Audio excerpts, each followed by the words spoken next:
90.7 megahertz जनताको radio.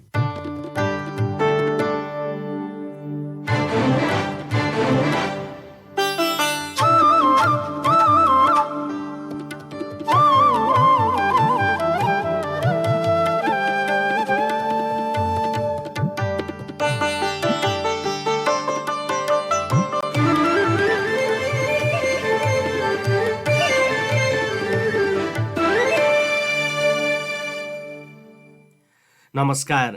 Banglachuli गाउँपालिकाद्वारा सञ्चालित radio बङ्गलाचुलीको बिहान 7:30 बजेको साझा समाचारमा रविनको हार्दिक स्वागत छ। हाम्रो प्रसारण लुम्बिनी प्रदेश र यस आसपासका जिल्लामा 91.7 मेगाहर्ज अनि इन्टरनेट अनलाइन www.radiobangalaचुली.com र हाम्रो पात्रो मोबाइल एपबाट पनि संसारभर सुन्न सकिन्छ। साझा समाचार सुरु गरौँ प्रमुख खबर शीर्षकहरूबाट। आज साउने संक्रान्ति, स्नान दान एवं आफन्त जम्मा भई रमाइलो गरेर मनाइँदै। व्यवसाय प्रवर्धन हुन नसकेपछि दाङमा साना उद्योग व्यवसाय धमाधम बन्द हुँदै दर्ता भई सञ्चालन रहेका उद्योग व्यवसाय बन्द गर्नेको संख्या बढेको सरकारी तथ्याङ्कमा उल्लेख। छानबिन समितिद्वारा अर्थ मन्त्रालयको सीसीटीभी फुटेजको अध्ययन सुरु। समितिको बैठकद्वारा अर्थ मन्त्रालयको मूल गेटदेखिका सीसीटीभीका गतिविधिहरूमा विशेष जोड। नेपालमा कोरोनाको चौथो लहरको जोखिम, एन्टिबडी घट्दै जाँदा खोप लगाएका पनि खतरामा। र देशभर तातो र सुक्खा हावा चल्दा गर्मी वृद्धि, पहाडी क्षेत्रमा फाटफुट्ट पानी परेर बिहान बेलुका केही शीतल जस्तो महसुस भए पनि तराईका जिल्लामा केही दिन यता पानी नपर्दा गर्मी बढेर जनजीवन प्रभावित। अब खबर विस्तारमा। आज साउने संक्रान्ति, स्नान दान एवं आफन्त जम्मा भई रमाइलो गरेर मनाइँदैछ। सूर्यले मिथुन राशिको भोग पूरा गरी कर्कट राशिमा प्रवेश गर्ने पहिलो दिन आज देशभर साउने संक्रान्तिका रूपमा मनाउने प्राचीन परम्परा छ। साउनदेखि नै सूर्य दक्षिण हुँदै हिँड्ने भएकाले आजैदेखि दक्षिणयान सुरु हुन्छ। माघ 1 गते सुरु हुने उत्तरायण र साउन 1 गते सुरु हुने दक्षिणायनका दिनलाई विशेष रूपमा मनाइन्छ। यस्तै आज बेलुका लुतो पनि फाल्ने गरिन्छ। असार महिनाभर कृषि कर्म गर्दा हिलो मैलोले लाग्ने छाला सम्बन्धी रोग ठिक गर्न लुतो फाल्ने गरिएको धर्मशास्त्रविद डाक्टर रामचन्द्र गौतमले बताउनुभयो। परम्परा अनुसार काग भलायो, कुकुर डाइनो, लुते झार, पानी अमला, कागती, अम्बा, नासपाती आदि औषधिका रूपमा समेत प्रयोग हुने वनस्पति राखेर कण्डारक नाम गरेका राक्षसको पूजा गरी अगुल्टो फाल्दै लुतो फाल्ने चलन छ। लुतो फाल्दा आफ्नो कुल परम्परा अनुसार नाङ्लो ठटाउने, शङ्ख फुक्ने, घण्ट बजाउने, ढोका बन्द गर्ने चलन नेपाली समाजमा छ। यस्तै साउन महिनालाई विशेष रूपमा भगवान शिवको पूजा गरेर मनाइन्छ। महिलाले हरियो चुरा लगायत कपडा लगाएर प्रकृतिसँग नजिक भएको देखाउने गरिन्छ। साउन महिनाभर देशभरका शिवालय विशेष गरी पशुपतिनाथ मन्दिरमा भक्तजनको भिड लाग्छ। साउन महिना शिवजीको र सोमबारलाई शिवको बार भनिन्छ। यसैले साउन महिना एवं सोमबार शिवालयमा भक्तजनको भिड लाग्ने गर्दछ।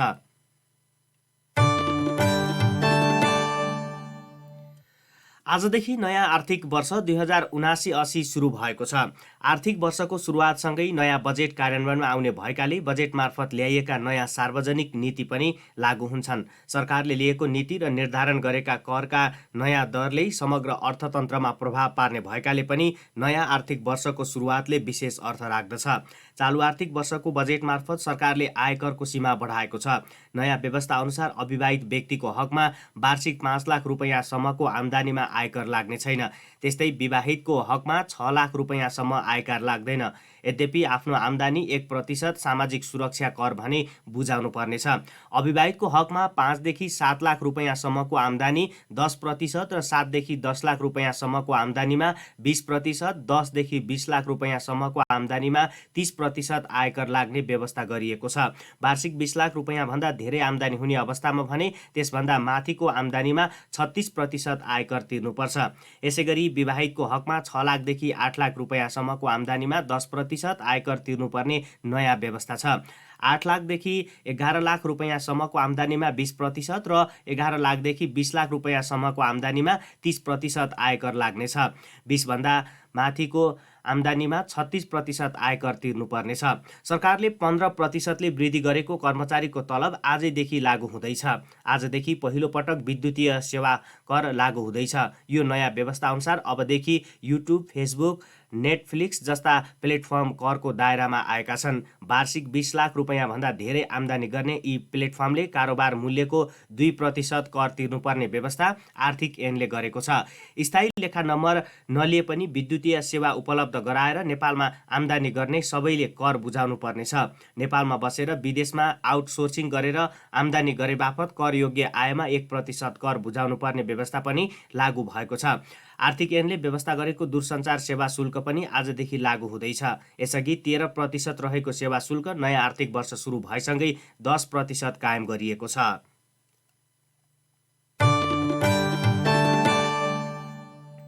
नेपालमा कोरोना संक्रमण पुनः तीव्र गतिमा फैलिएको छ। असार 1 गतेसम्म 0.64% रहेको संक्रमण दल हाल 6% भन्दा माथि पुगेको छ।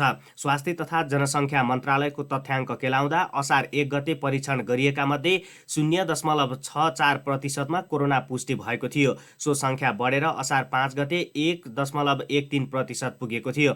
त्यसैगरी असार 19 गते संक्रमण दर बढेर 2.5% पुगेको थियो। सो सङ्ख्या बढेर असार अन्तिमसम्म आइपुग्दा 10 गुणाले बढेर संक्रमण दर 6% भन्दा माथि पुगेको छ। असार 1 गते देशभर 97 जना सक्रिय संक्रमित रहेकोमा ठिक 1 महिनापछि आजसम्म 1385 जना सक्रिय संक्रमित रहेका छन्। यो 1 महिनाको बढ्दो कोरोना संक्रमण दर हेर्दा नेपालमा कोरोना महामारीको चौथो लहर सुरु भएको देखिन्छ। स्वास्थ्य तथा जनसङ्ख्या मन्त्रालयका सहप्रवक्ता तथा आपतकालीन स्वास्थ्य व्यवस्थापन केन्द्र HEOC प्रमुख डाक्टर समीर अधिकारी पछिल्लो समय तीव्र गतिमा संक्रमण बढेको बताउनुहुन्छ। संक्रमण बढ्दैछ, अझै सिमानाकामा झन संक्रमण पुष्टि हुने अवस्था धेरै छ उहाँले भन्नुभयो। 1 महिना अघिसम्म उपचारमा आउने संक्रमितको सङ्ख्या 0 रहेको महाराजगञ्ज स्थित त्रिवी शिक्षण अस्पतालमा हाल कोरोनाको लक्षण लिएर परीक्षण गर्न जाने र PCR पोजिटिभ देखिने दर बढेको छ। अस्पतालका corona focal person doctor Niraj बमका अनुसार 2 हप्ता यता ज्वरो आउने, बान्ता हुने जस्ता समस्या लिएर उपचारमा जाने बिरामीहरूमा PCR गर्दा पोजिटिभ देखिने दर बढेको बताउनुभयो। कोभिडको जस्तै लक्षण लिएर परीक्षण गर्न आउनेको सङ्ख्या बढ्नुका साथै PCR पोजिटिभ देखिने दर 2 हप्ता यता हाम्रोमा बढ्दै गएको छ उहाँले भन्नुभयो। यस्तै हाल अस्पतालमा 3 जना कोरोना संक्रमितको भर्ना गरेर उपचार गरिरहेको र भर्ना भएका संक्रमितलाई अक्सिजनको सपोर्टमा उपचार गर्नु परेको समेत उहाँले बताउनुभयो।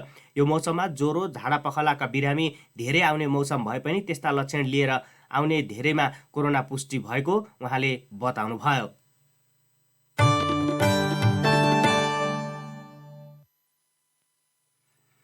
दाङमा गोठ भत्किएर हिजो बिहान एक बालिकाको मृत्यु भएको छ।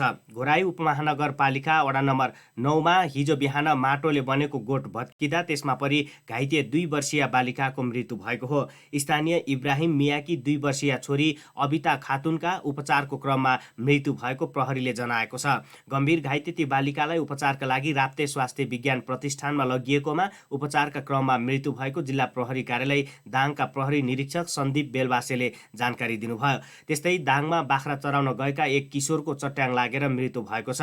घोराई 19 खानी गाउँको पोखरा डाँडामा बाख्रा चराउन गएका स्थानीय 15 वर्षीय शङ्कर विकको मृत्यु भएको हो।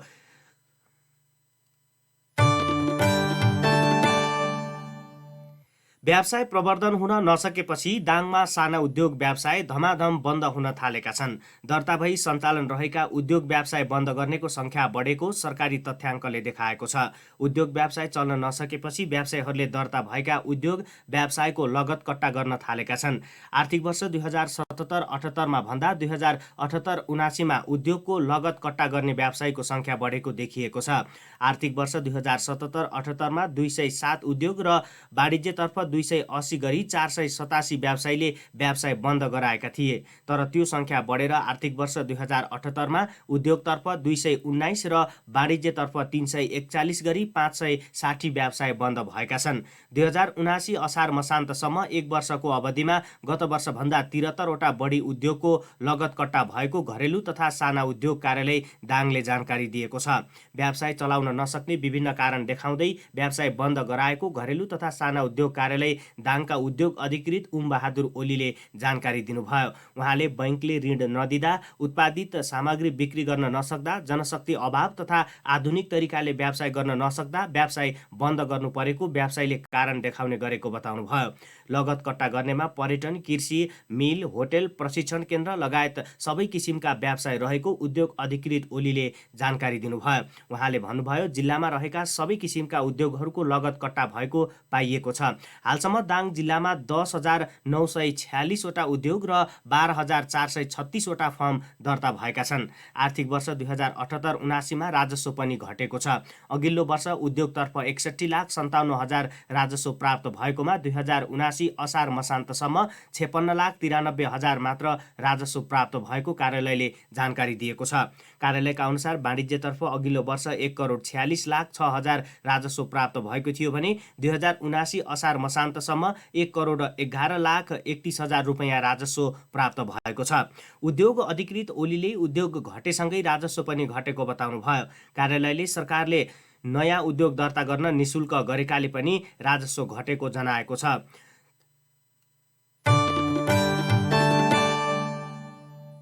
तुलसीपुर मेट्रो कलेजले रुख जोगाउने अभियान सुरु गरेको छ। हरेक विद्यार्थीहरूलाई रुख रोप्ने अनि जोगाउने अभिभारा सुम्पिएर अभियानको सुरुवात गरेको कलेज प्रमुख वसन्त आचार्यले बताउनुभयो। उहाँले हरेक विद्यार्थीहरूलाई एक-एकवटा बिरुवा संरक्षण गर्ने जिम्मेवारी सुम्पिएको जानकारी दिनुभयो। कलेजमा डिप्लोमा तह कृषि विज्ञान र वन विज्ञान अध्ययनरत 160 विद्यार्थीहरूले वृक्षारोपण गरेर त्यसलाई जोगाउने अभियान सुरु गरेका हुन्। उहाँले विद्यार्थीलाई जिम्मेवारी सहित वृक्षारोपण गरेकाले सबै बिरुवा जोगिने विश्वास पनि व्यक्त गर्नुभयो। वन विज्ञान अध्ययनरत विद्यार्थी सीता भण्डारीले प्रयोगात्मक रूपमा अध्ययन गर्न पाएकोमा खुसी व्यक्त गर्नुभयो। उहाँले वातावरणीय सन्तुलन कायम गर्नका लागि बिरुवा लगाउनु र जोगाउनु नितान्त आवश्यक भएको कुरामा जोड दिनुभयो।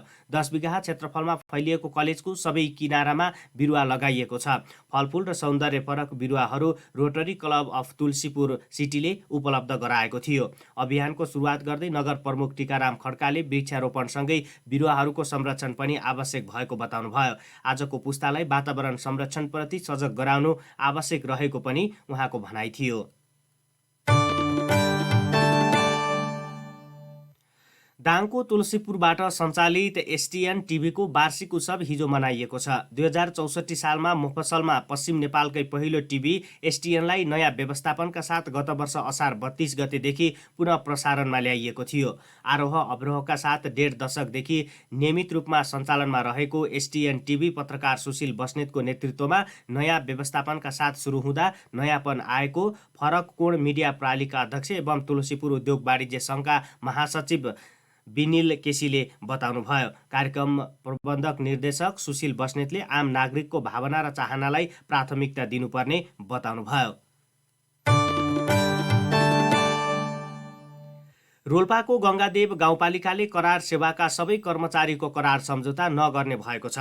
शुक्रबार बसेको कार्यपालिका बैठक र 12औं वर्षीय अधिवेशनको निर्णय अनुसार मन्त्रालय तथा विभागबाट करार सेवा निरन्तरता दिनु भनी परिपत्र भई आएको बाहेक सबै कर्मचारीको करार सम्झौता नवीकरण नगर्ने निर्णय गरेको हो।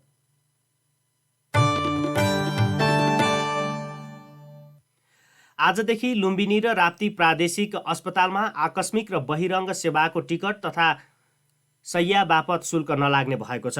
लुम्बिनी प्रदेश सरकारले आर्थिक वर्ष 2079-80 को बजेटमा लुम्बिनी र राप्ती प्रादेशिक अस्पतालमा बिरामीलाई ओपिडी र इमर्जेन्सीको टिकट तथा बेडमा शुल्क नलिने घोषणा गरेको थियो। सोही घोषणा आजदेखि कार्यान्वयन हुन लागेको हो। ओपिडी र बेड निशुल्क गर्न प्रदेश सरकारले बजेटमा 1,50,00,000 रुपैयाँ विनियोजन गरेको छ। यस्तै साउन 1 गतेदेखि प्रदेशका सरकारी अस्पतालमा सेवा लिने बिरामीहरूका लागि अब रगत पनि निशुल्क हुने भएको छ। रगत निशुल्क गर्न लुम्बिनी प्रादेशिक अस्पताल र रक्त सञ्चार सेवा केन्द्रबीच सम्झौता पत्रमा हस्ताक्षर भएको छ। सरकारले रगत निशुल्क गर्नका लागि 3 करोड रुपैयाँ बजेट छुट्याएको छ। अस्पतालका तर्फबाट medical superintendent doctor Indra Dhakal र रक्त सञ्चार केन्द्रका तर्फबाट लुम्बिनी प्रदेश महासचिव कृष्ण पङ्गेनीले सम्झौता पत्रमा हस्ताक्षर गर्नुभएको छ। अस्पतालमा आएका बिरामीले चिकित्सकहरूको सिफारिस लिएर रक्त सञ्चार सेवा केन्द्रमा गएपछि निशुल्क रगत पाउने अस्पतालका मेडिकल सुपरिन्टेन्डेन्ट डाक्टर ढकालले बताउनुभयो। यसअघि रक्त सञ्चार केन्द्रले 1 युनिट रगतको 800 रुपैयाँ लिँदै आएको थियो। थियो। लुम्बिनी प्रदेशमा वार्षिक 60,000 युनिट रगत खपत हुने गरेको महासचिव पङ्गेनीले बताउनुभयो। केही दिनदेखि देशभर गर्मी बढेको छ। देशका सबैजसो ठाउँमा अधिकतम तापक्रम बढेको छ भने तातो र सुक्खा हावा चल्न थालेको छ। पहाडी क्षेत्रमा फाटाफुट्टा पानी परेर बिहान बेलुका केही शीतल जस्तो महसुस भए पनि तराईका जिल्लामा केही दिन यता पानी नपर्दा गर्मी बढेर जनजीवन प्रभावित बनेको छ। काठमाडौँसहित पहाडी क्षेत्रका पनि दिउँसोको समयमा टन्टलापुर घाम चर्किँदा जनजीवन प्रभावित भएको छ। केही दिनका लागि मनसुन रोकिएर न्यून चापीय रेखा नेपालबाट टाढा भएकाले धेरै गर्मी महसुस भएको मौसमविद हिरा भट्टराईले जानकारी दिनुभयो। उहाँका अनुसार न्यून चापीय रेखाको प्रभाव पर्न थालेपछि फेरि केही शीतल महसुस हुन थाल्नेछ। अहिले झरी पर्नुपर्ने समय भए पनि फाटाफुट्टा र छिडिक बाहेक पानी परेको छैन। अझै केही दिन मौसम बदली भएर लगातार पानी पर्ने सम्भावना नभएको उहाँको भनाइ छ। तराईका कतिपय ठाउँमा अधिकतम तापक्रम 35 देखि 40 डिग्री सेल्सियससम्म पुगेको छ। हिजो नेपालगञ्जको अधिकतम तापक्रम 27 डिग्री सेल्सियससम्म पुगेको छ। यस्तै धनगढीको 37.2, भैरवाको 37.8, काठमाडौँको 30, जनकपुरको 35 र विराटनगरको 34.8 डिग्री सेल्सियस छ। गर्मीका कारण तराईका विद्यालयहरूमा पठन पाठन प्रभावित भएका छन्। दिउँसो बजार सुनसान हुन थालेका छन्। सरकारी कार्यालयमा पनि सेवाग्राहीको सङ्ख्या घट्न थालेको छ।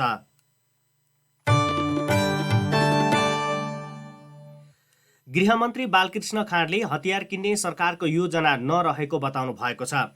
हिजो नेपाली कङ्ग्रेसको केन्द्रीय कार्य समितिमा बोल्दै खाँडले हतियार किन्न पैसा नै नभएको बताउनुभयो। हतियार किन्ने प्रहरीको नियमित प्रक्रिया हो, यो पुरानो निर्णय हो। गृहमन्त्री खाँडले भन्नुभयो, हतियार किन्ने योजना यो सरकारको छैन, हतियार किन्ने पैसा पनि छैन। उहाँले हतियार किन्ने प्रक्रिया अघि नबढ्ने र हतियार नकिनिने पनि बताउनु भएको छ।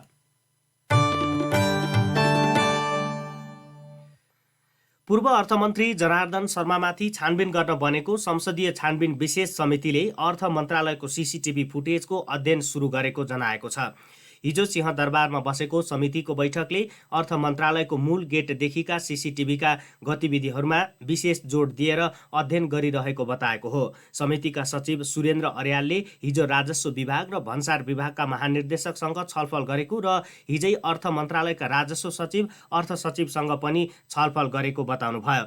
उहाँले हिजो नै अर्थ मन्त्रालयका विभिन्न महाशाखा प्रमुखहरूसँग छलफल गरेको बताउनु भएको छ। सचिव अर्यालले हिजो प्राविधिक विषय सीसीटीभीको बारेमा केन्द्रित भएर छलफल गर्ने र अध्ययनलाई समय सीमाभित्रै टुङ्गोमा पुर्याउने गरी अघि बढेको बताउनुभयो। तत्कालीन अर्थमन्त्री शर्माले 2079-80 को बजेट बनाउने क्रममा अनाधिकृत व्यक्तिलाई मध्यरातमा अर्थ मन्त्रालय बोलाएर करका दर हेरफेर गरेको आरोप लागेसँगै 11 सदस्यीय संसदीय विशेष छानबिन समिति बनेको छ।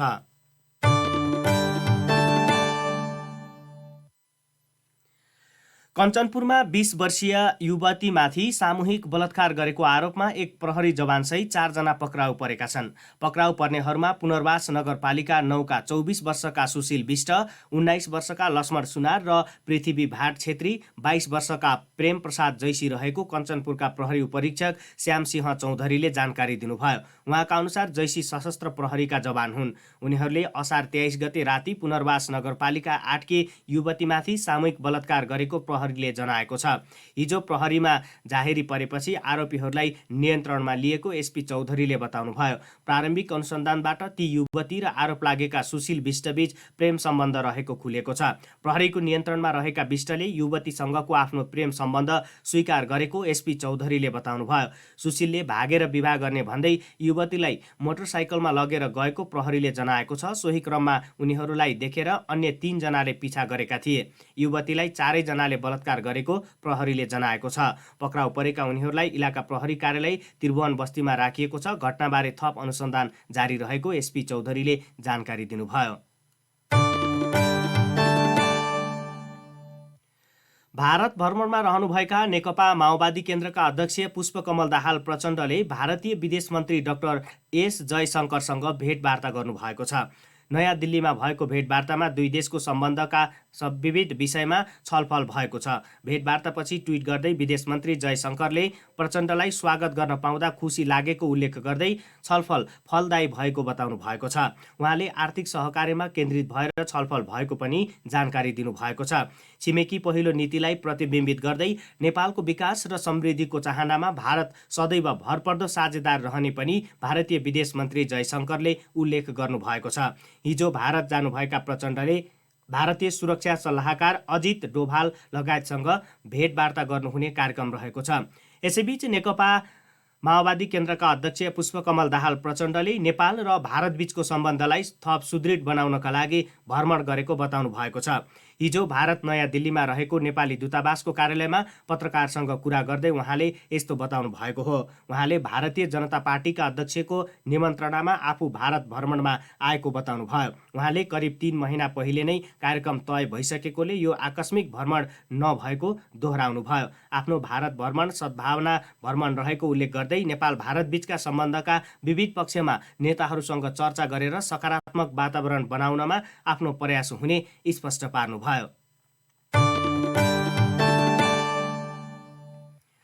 नेपाली काङ्ग्रेसका केन्द्रीय सदस्य डाक्टर शेखर कोइरालाले सङ्घीय र प्रादेशिक निर्वाचनमा काङ्ग्रेसलाई कम क्षति हुने गरी गठबन्धनमा जानुपर्ने बताउनु भएको छ। नेपाल प्रेस युनियनले हिजो चितवनमा आयोजना गरेको पत्रकार सम्मेलनमा उहाँले गठबन्धनमा कसरी जाने भन्ने विषयमा छलफल जारी रहेको बताउनु भयो। स्थानीय तहको निर्वाचनमा आफ्ना कार्यकर्ता भन्दा पनि मतदाता कति हुन् भन्ने बुझ्न कठिन भएको उहाँले बताउनु भयो। फरक प्रसङ्गमा उहाँले नेपाली काङ्ग्रेस कुनै समूहको पार्टी नभएको पनि बताउनु भयो। पार्टी सभापतिले सबैलाई मिलाएर हिँडाउनुहुन्छ भन्ने आफ्नो चाहना रहेको बताउँदै उहाँले आफू भागबण्डाका पक्षमा नरहेको जिकिर गर्नुभयो। आफूसँग विचार मिल्ने साथीसँग छलफल गर्दा भाग खोज्यो भन्ने हल्ला रहेको पनि उहाँको भनाइ थियो। काङ्ग्रेस कम्युनिस्ट प्रवृत्तिबाट जान नहुने भन्दै कोइरालाले सरकार र सभापतिले गरेका नकारात्मक कुराको खण्डन गर्दै पार्टी बलियो बनाएर लैजानुपर्ने बताउनु भयो।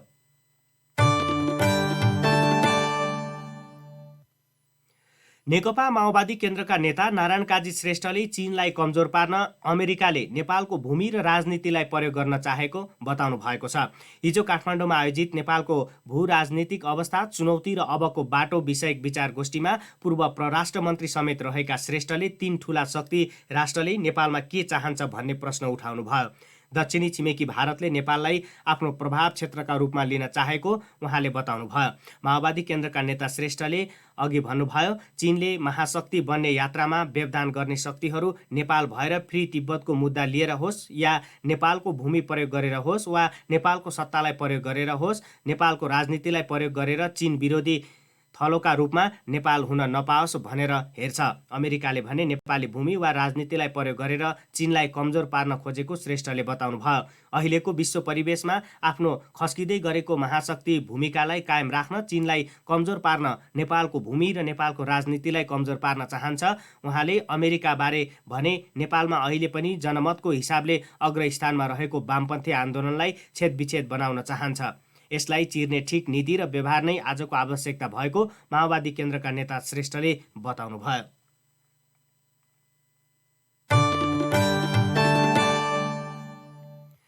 साझा समाचारमा अब विदेशका खबर। पोर्चुगल र स्पेनमा गर्मीका कारण 300 जना भन्दा धेरैको ज्यान गएको छ। गर्मीका कारण कैयौं मानिस समस्यामा परेको र जनजीवन अस्तव्यस्त बनाएको बीबीसीले जनाएको छ। पोर्चुगलमा आगो निभाउने क्रममा जहाज दुर्घटना हुँदा पाइलटको समेत ज्यान गएको छ। युरोपका 3वटा देशका जंगलमा भीषण आगलागी पनि भइरहेको छ। स्पेन, पोर्चुगल र दक्षिण पश्चिमी फ्रान्सको जंगलमा भीषण आगलागी भइरहेको र यसले समग्र युरोपमा तातो हावा फैलन सुरु गरेको खबरमा उल्लेख छ। बढ्दो गर्मीका कारण अग्नि नियन्त्रकलाई आगो नियन्त्रणमा लिन निकै हम्मे परेको छ। आगोले फ्रान्सको गिरोन्डे क्षेत्र सखाप पारेको छ। 11,000 भन्दा धेरै मानिसलाई सुरक्षित ठाउँमा सारिएको छ। स्पेनको कोस्टा डेल सोल क्षेत्रको पहाडबाट 3,300 मानिस सुरक्षित ठाउँमा भाग्न सफल भएका छन्। गएको मंगलबार यता पोर्चुगलको तापक्रम 47 डिग्री र स्पेनमा 40 डिग्री सेल्सियस भन्दा धेरै तापक्रम मापन गरिएको खबरमा उल्लेख छ। अब खेल समाचार। आइसिसी विश्वकप क्रिकेट लिग 2 मा नेपाल नामिबियासँग 63 रनले पराजित भएको छ। त्रिदेशीय एक दिवसीय श्रृङ्खलामा नेपाल नामिबियासँग पराजित भएसँगै 6औं स्थानमा झरेको छ। स्कटल्यान्ड भ्रमणमा रहेको नेपाली राष्ट्रिय क्रिकेट टोली नामिबियासँग लगातार दोस्रो खेलमा हारेको हो। नेपाल पहिलो खेलमा नामिबियासँग 40 रनले पराजित भएको थियो। स्कटल्यान्डलाई 5 विकेटले हराएको थियो। हिजोको खेलमा जितका लागि 200 रनको